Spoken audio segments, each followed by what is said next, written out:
उसके बाद प्रेसिडेंट के बाद एक और ऑर्गन आपके मुल्क का जो कॉन्स्टिट्यूशन में आपके स्टेट का, दैट इज द मजलिस शूरा पार्लियामेंट। और उससे रिलेटेड जो आर्टिकल है पार्लियामेंट में आपके, there are two houses in parliament, Majlis Shura, one is national assembly और अनदर इज द सेनेट। और जो नेशनल असेंबली है, इसमें जो मजलिस शूरा पार्लियामेंट है उसके आर्टिकल्स जो है 50 से 58 तक है। तो what is the parliament? Parliament the supreme organ of the state which consist of two houses, one is upper, another is lower. Upper house is the Senate, lower house is the National Assembly. और उसकी duration क्या होती है? What is the duration of the houses? Senate की जो मेंबरान्स की duration है वो 6 ईयर है, नेशनल असेंबली के मेंबरान की जो ड्यूरेशन है वो 5 ईयर है। और उनकी इलेक्शन, सेनेट की मेंबरान की इलेक्शन जो है वो सूबे के सेनेट की जो सीट्स हैं that are distributed equally before the province, or its constituency is the member of the provincial assemblies. They will elect through the vote for the member of the senate. और duration जो senate में है वो 6 year है, लेकिन हर 3 साल के बाद उसकी इलेक्शन होती है। सेनेट का जो हेड होता है उसको हम चेयरमैन और डिप्टी चेयरमैन करते हैं, उनकी ऑफिस की जो ड्यूरेशन है वो 3 साल है।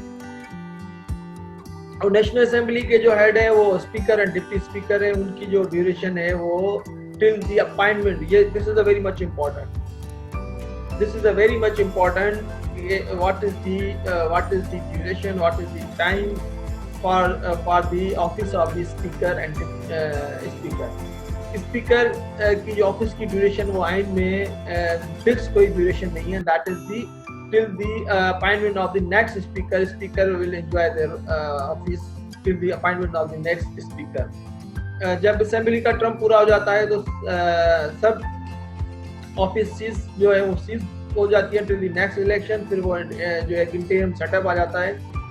लेकिन स्पीकर जो है वो उसकी पोस्ट रहती है जब कोई दूसरा स्पीकर जो है ओथ नहीं लेगा। After taking oath from till the next speaker, वो अपनी ऑफिस में स्पीकर अपनी एंजॉय करता है, उसके बाद वो हैंड ओवर करता है। Who will take from the oath from the speaker और चेयरमैन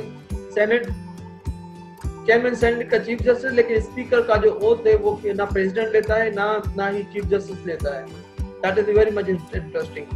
जो स्पीकर और डिप्टी स्पीकर से ओथ लेगा स्पीकर, लेकिन स्पीकर से जो है नेशनल असेंबली जो है वो के सामने वो ओथ लेगा, मेंबरान्स के सामने।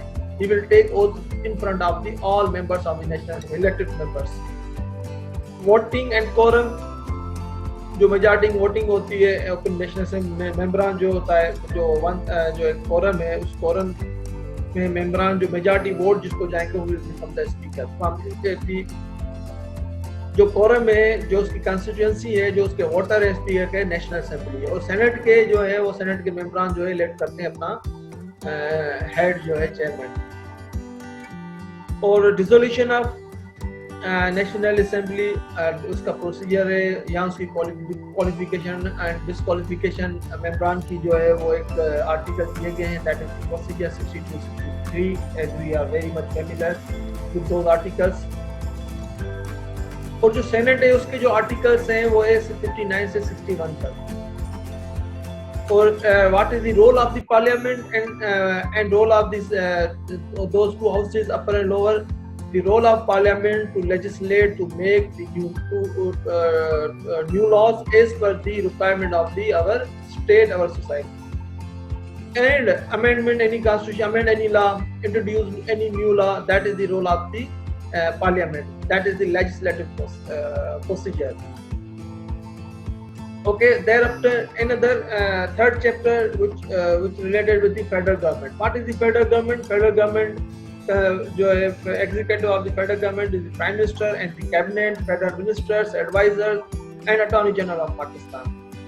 तो exercise जो exercise the executive authority, that is the federal minister, and the head of the executive authority, the prime minister. जो article है prime minister से related, those are the 46, 91, 95. So what is the prime minister? Prime minister is the head of the government. He is the executive officer of the any state. All power executed by the prime minister. And how to appoint a prime minister? Prime minister will be elect from the members of the national assembly. National assembly के जो member हैं वही कोई भी उसमें से कोई भी पार्टी अपने किसी लीडर को जो है वो उसके नाम देती है, तो उसके बाद उनका इलेक्शन होता है. जो एक सीक्रेट वोट से उसका जो इलेक्शन नेशनल असेंबली में कंडक्ट किया जाता है. What is the quorum? One third vote of the member of the जो उसका कोरम है. अगर नहीं होता तो फिर सेकंड टर्म वोट से एक प्रोसीजर दिया गया है कॉन्स्टिट्यूशन में प्राइम मिनिस्टर को जो मेजॉरिटी वोट्स है उसकी लिमिट है. अगर वो से कम लेगा तो फिर उसके बाद एक दूसरा इलेक्शन होता है. और अगर उसके बाद भी अगर वो उतने वोट नहीं ले सकता तो फिर एक ओपन इलेक्शन होता है, कंडक्ट किया जाता है नेशनल असेंबली में, जिसके फिर ज्यादा वोट आएंगे वो दैट पर्सन बिकम मिनिस्टर. और प्राइम मिनिस्टर कौन बन सकता है? Any person member of the national assembly can contest the election of the. तो एज जो मेंबर ऑफ द पार्लियामेंट की एज है 25 year. Any person age of 25 year can become the जो है member of the national assembly. और इसी तरह president की जो एज है 45 है.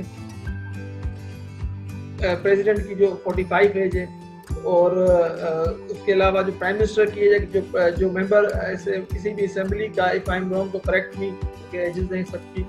तो जो प्राइम मिनिस्टर की एज है वो जो मेंबर है नेशनल असेंबली का, that person can be prime minister. तो who can vote? How to become a member of the parliament national assembly? National assembly की जो सीट्स हैं now 33 seats as the merger of the FATA in KPK, those seats are reduced. So now 336 are the 36 या 34 जो है 43-42 से कम होके अब 36 या 34 जो है मेंबर्स जो हैं दो national member of national assembly. उसमें जनरल सीट्स हैं 272, 277 या 277 जो है वो आपकी जनरल सीट्स हैं. फिर रिजर्व सीट्स है माइनॉरिटीज की, रिजर्व सीट्स है वुमेन्स की. तो ऑल वो मिला के 336 या 34 जो है टोटल मेंबर की. अब वो किस तरह अपॉइंट वो किस तरह इलेक्ट होते हैं? उनकी जनरल इलेक्शन होती है और हर इस citizen of Pakistan the minimum age is 25 year and the name of that citizen become mandatory on the voter list. तो जो 25 या 18 ईयर दैट में भी कंफर्म कि अभी जो vote who can cast the vote for election of the member of the national assembly. तो वो जो 18 इयर्स आई थिंक हाँ every person whose age of 18 years can cast the vote and his name must be on the voter list. तो वो vote cast कर सकता है, man women जो है. फिर वो मेंबरान अपने इलेक्ट करते हैं, फिर बाद में वो उसको जो है इसमें से इस नेशनल असेंबली जो इलेक्ट होकर नेशनल असेंबली के मेंबर बनते हैं उसमें स्पीकर, डिप्टी स्पीकर और प्राइम मिनिस्टर जो है वो इलेक्ट होता है. फिर कैबिनेट बनती है. कैबिनेट में जो फेडरल और स्टेट मिनिस्टर होते हैं those are the also elected person, या सेनेट के मेंबरान जो हैं वो भी आपके मिनिस्टर बन सकते हैं. Otherwise, you can also appoint advisors to prime minister on certain portfolio. उनकी भी एक फिक्स तादाद है कि कितने एडवाइजर जो हैं फेडरल मिनिस्ट्री में आ सकते हैं. तो इसी तरह फिर प्रोविंशियल असेंबलीज हैं, दोज आर आल्सो जिसको हम कहते हैं प्रोविंशियल गवर्नमेंट. ये फेडरल गवर्नमेंट है क्योंकि हमारे there are 4 provinces of Pakistan और उनकी जो गवर्नमेंट्स को हम कहते हैं दी प्रोविंशियल गवर्नमेंट. तो उसी में उसी तरह गवर्नर, प्रोविंशियल असेंबलीज और उनके स्पीकर्स और प्रोविंशियल असेंबली का जो हेड है, तो सूबे का जो हेड है वो है गवर्नर और जो एग्जीक्यूटिव हेड है वो है आपका चीफ मिनिस्टर. और फिर उनकी इलेक्शन, उनके power, the procedure is the same but article are different. जैसा गवर्नर की पोस्ट है every person age of 45 on the pleasure of the president with the advice of the prime minister can appoint any person for the governor for any province. लेकिन till the pleasure of the president that person can hold the office of the governor. तो governor एक तो जो president की office का term है वो 5 year है, प्राइम मिनिस्टर की ऑफिस का टर्म 5 ईयर है, लेकिन गवर्नर और स्पीकर की ऑफिस का टर्म ऐसे नॉट होता है. गवर्नर की ऑफिस का टर्म जो है that is depend upon the player and will of the president. He can still enjoy the that office. But speakers the post की जो post है वो till the appointment of the next speaker he can be remain speaker. So this is the brief introduction of the Federation of the Pakistan. So thereafter, after next you have a topic very much important. It is also there are it is a good there are ample chance from question from this chapter will come in the screen test. जो आपका part 7 है the judicature. This part will contain articles 175 to article 212. Okay, before moving further, you can ask any question. You are allowed to ask any question if you have any question. You may on your mics. Hello.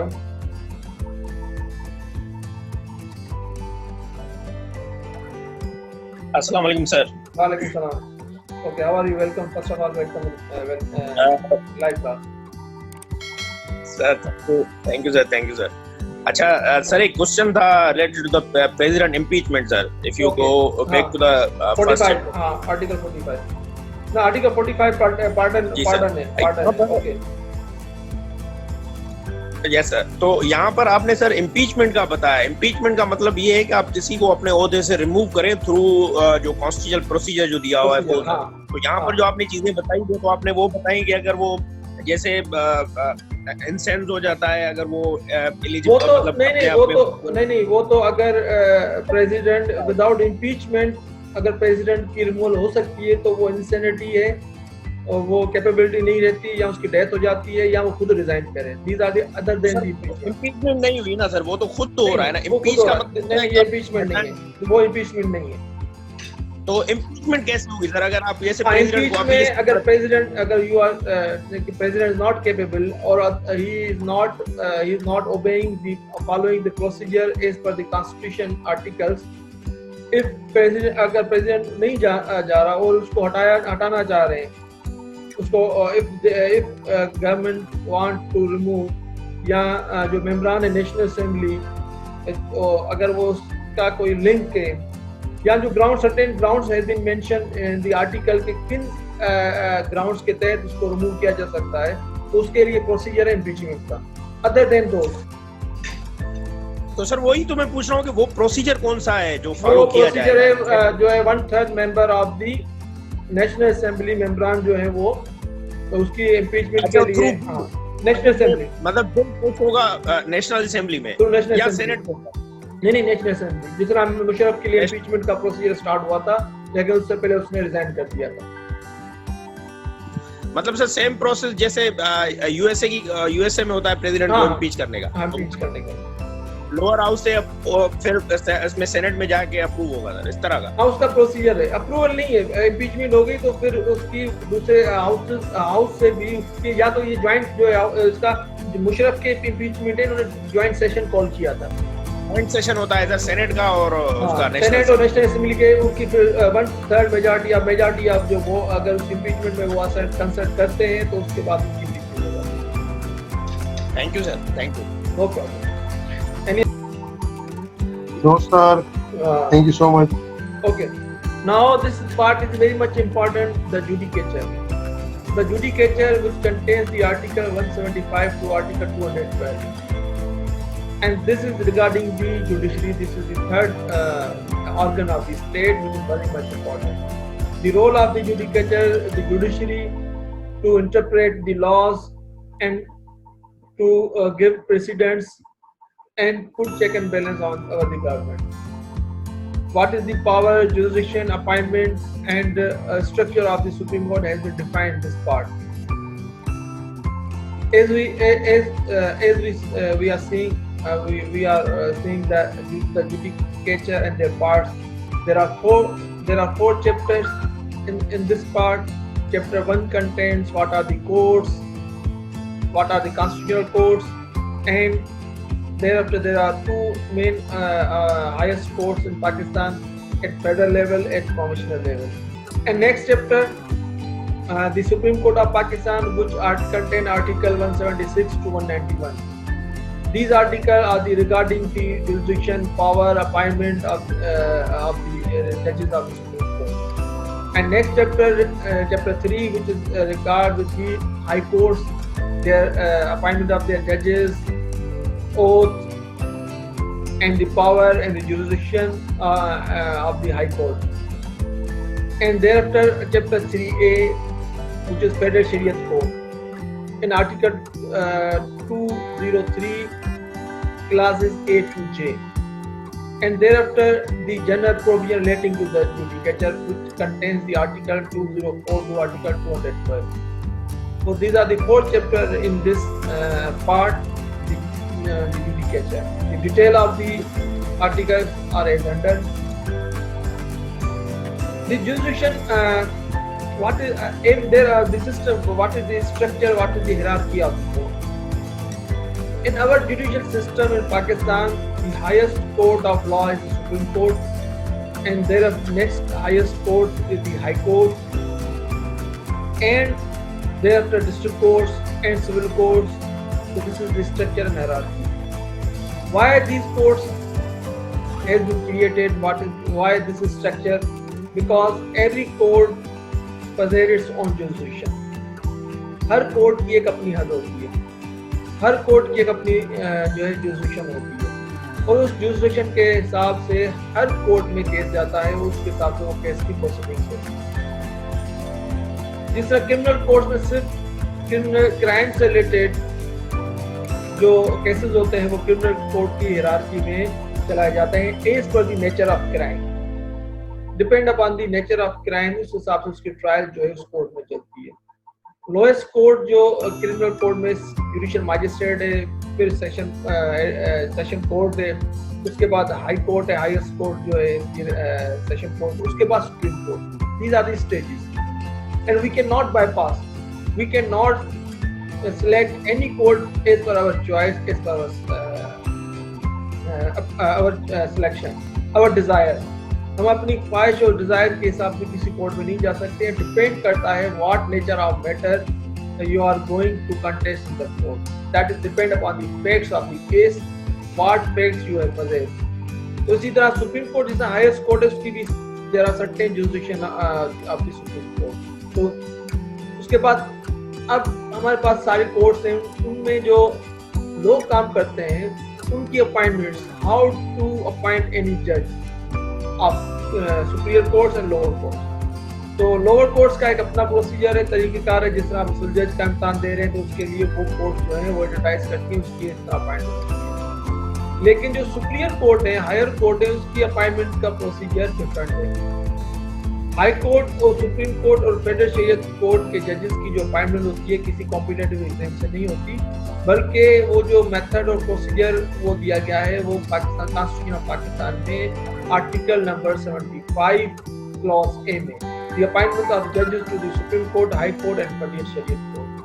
अब उनके appointment के लिए जो procedure method adopt किया गया, इससे पहले जो है सुप्रीम कोर्ट के जो पहले प्रेसिडेंट अपॉइंट करता था, लेकिन वो भी उसके बाद नहीं, उसके बाद वो समझा कि नहीं, that is not transparent procedure.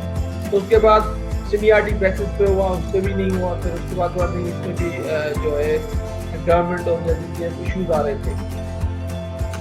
तो उसमें जब इन्होंने कहा कि नहीं ट्रांसपेरेंट, जैसा इंडिया में यूनाइटेड स्टेट्स में बाकी मुल्कों का एक्सपीरियंस है, उन्होंने वहाँ से शेयर करके उन्होंने कहा कि नहीं, उसके लिए कमेटी होनी चाहिए। सुपीरियर कोर्ट के जजेस के अपॉइंटमेंट के लिए एक कमेटी होनी चाहिए। तो उसके लिए फिर 18th अमेंडमेंट के तहत एक पार्लियामेंट कमेटी बनाई गई।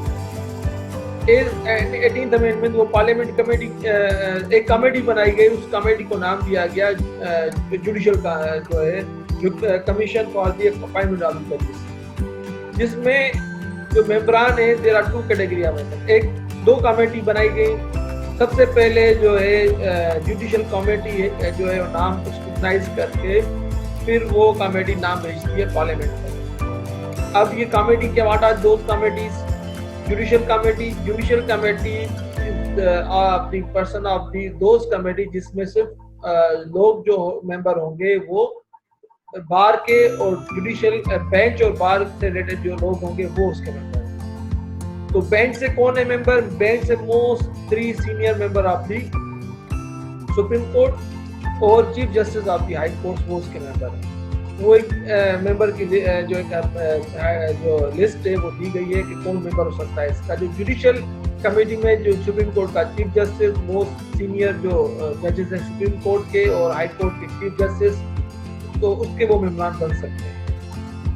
या अगर वो नहीं हो तो फिर वो नाम जो चीफ जस्टिस जो थे, तो ये उसमें जुडिशियल बेंच की तरफ से, बार की तरफ से Pakistan bar council, Sindh bar council, उनके नाम वो मेंबरान है।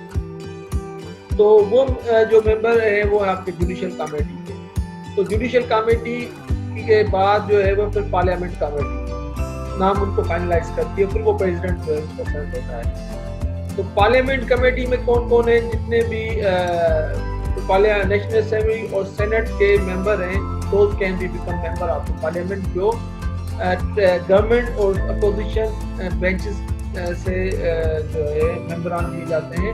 आफ्टर डिस्ट्रीब्यूशन जो एक मुकर्रर है कि कौन कौन उसमें मेंबर हो सकता है, अपोजिशन की तरफ से कितने आएंगे और ट्रेजरी बेंच, गवर्नमेंट की बेंच की तरफ से मेंबर कितने आएंगे, तो वो मिला के फिर पार्लियामेंट कमेटी में जाएंगे। तो फिर वो नाम फाइनल होके 18th अमेंडमेंट के बाद ये फैसला हुआ कि जुडिशियल कमीशन ने जो नाम भेजे थे उस पर पार्लियामेंट्री कमेटी ने उसके ऑब्जेक्शन कर दिया। फिर उधर सुप्रीम कोर्ट के चीफ जस्टिस प्रकाश जरूरी थे, तो उन्होंने फिर एक जजमेंट अनाउंस की। फिर उसके बाद 20th अमेंडमेंट आई, 21 अमेंडमेंट आई, तो उसमें फिर मेंबरान की तादाद बढ़ाई गई।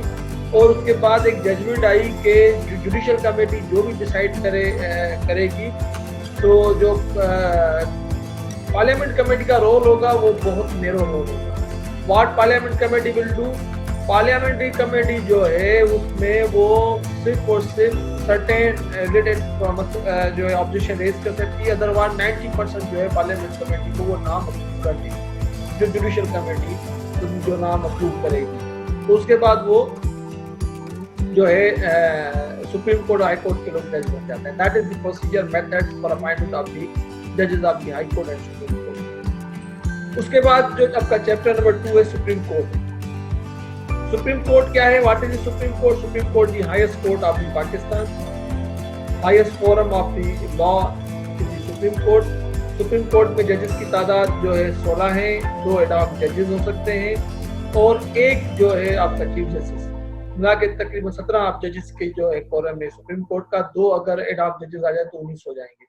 तो एडॉक जो है एक चीफ जस्टिस और 16 आपके परमानेंट जजेस of the supreme court. Appointment of supreme जजेस of supreme court, as we have discussed earlier, के अपॉइंटमेंट का एक जो कमेटी बनेगी, उस कमेटी में उसकी सिलेक्शन होगी। ओथ ऑफ ऑफिस जो है चीफ जस्टिस का जो पोस्ट की जो ओथ है वो प्रेसिडेंट लेता है। जब चीफ जस्टिस अपॉइंट हो जाता है उसके ओथ सेरेमनी होती है जिसमें प्रेसिडेंट उसका ओथ लेता है उस सुप्रीम कोर्ट के जज का। रिटायरिंग एज क्या है? लोअर जुडिशरी में 60 ईयर, हाई कोर्ट में 62 ईयर और सुप्रीम कोर्ट में 65 ईयर। सुप्रीम कोर्ट की जज की जो मैक्सिमम एज है सुप्रीम कोर्ट की जज की 65 है। और एक्टिंग चीफ जस्टिस, अगर चीफ जस्टिस ना हो तो दूसरा प्यूनी जज इसको कहते हैं, जो आफ्टर सुप्रीम जो चीफ जस्टिस है उसके बाद मोस्ट सीनियर दूसरा जज होता है वो प्यूनी जज कहलाता है। वो एक्टिंग चीफ जस्टिस जो है बन सकता है। और एक्टिंग जजेस, फिर अपॉइंटमेंट ऑफ द एडॉक जजेस, अगर सुप्रीम कोर्ट की बेंचेस की तादाद कम हो जाए, उसकी तादाद को इक्वल करने के लिए अगर परमानेंट जज अभी अपॉइंट नहीं हुए तो सुप्रीम कोर्ट जो है एडॉक जजेस या एडिशनल जजेस की अपॉइंटमेंट हो सकती है। उसके लिए भी एक पूरा जुडिशियल प्रोसेस है, सेम वही इसी प्रोसीजर के तहत होंगे। अब सीट ऑफ सुप्रीम कोर्ट की जो सीट का मतलब ये है कि सुप्रीम कोर्ट आपकी कहाँ वाकई कॉन्स्टिट्यूट है। जो प्रिंसिपल बेंच है सुप्रीम कोर्ट की वो इस्लामाबाद में है, बाकी सूबों के कैपिटल्स में रजिस्ट्री बेंचेस है, वो रजिस्ट्री है बेंचेस है, लेकिन जो परमानेंट आपकी प्रिंसिपल बेंच है वो इस्लामाबाद में है। उसके बाद सुप्रीम कोर्ट की जुरिसडिक्शन। अब सुप्रीम कोर्ट में कौन से मैटर आप सुन सकते हैं?